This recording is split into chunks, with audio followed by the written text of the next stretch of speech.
Hi, welcome to session 6.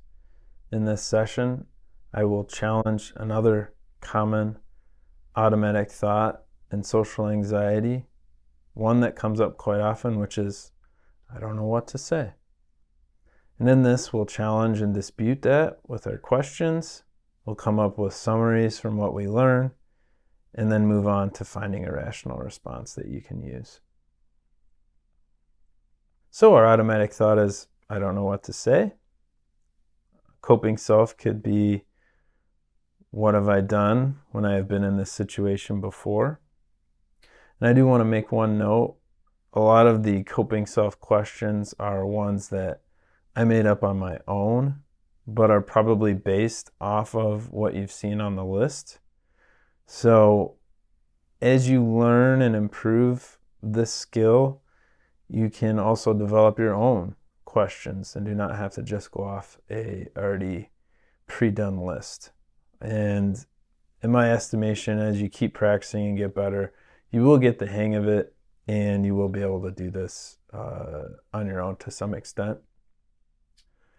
So, answer to what have I done when I have been in this situation before? Well, I usually can at least answer a question or two, but I really try to end it quickly. This is my anxious self.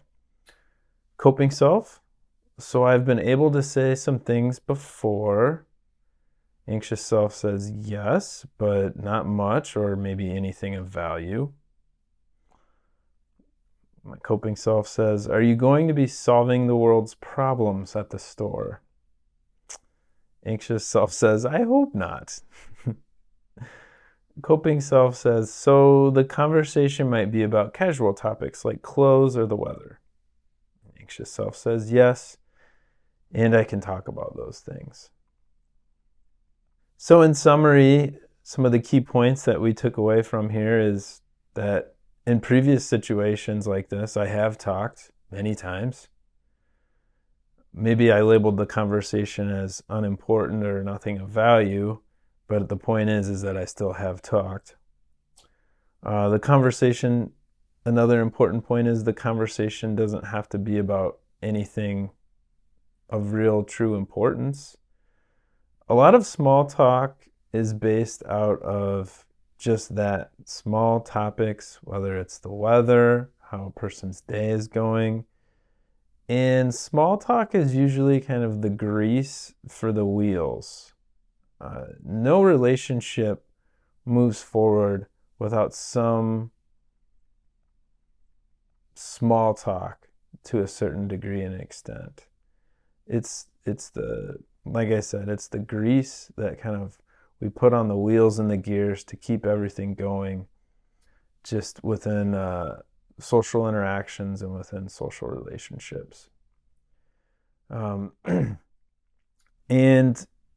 another key point is most conversations usually centered around what's actually going on in that situation. So if you do tend to keep a topic more focused on what it's around, that's usually the case. So when you're at a store shopping, they're probably going to ask questions, or the discussion might be about what you're actually shopping for.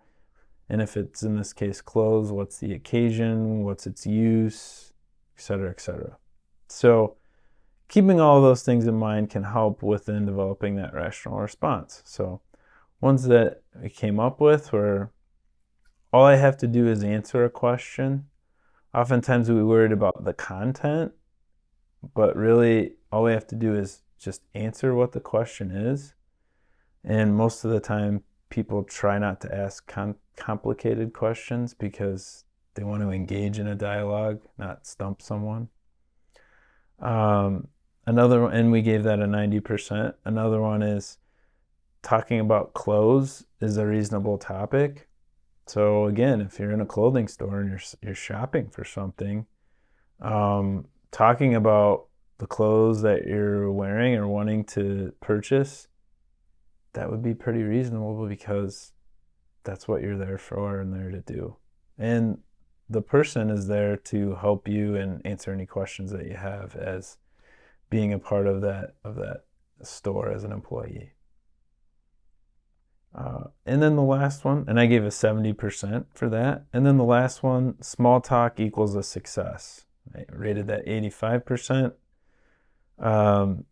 In looking at answering questions, engaging in small talk in a store setting, it's very much a success if you don't have a lot of experience doing it, or if you don't like doing it, because the more that you do it, generally speaking, the easier it does get. And the more that you find it is helpful and can help with engaging in many social situations and eventually developing lots of good, solid, relationships. So for this one, you can certainly use any of those, rational responses. That could be helpful in that situation. Thanks for joining me in this video series on cognitive restructuring. I sincerely hope that you find it helpful, and wish you well in your journey on using cognitive restructuring to help you with entering into situations that cause you anxiety. Thank you.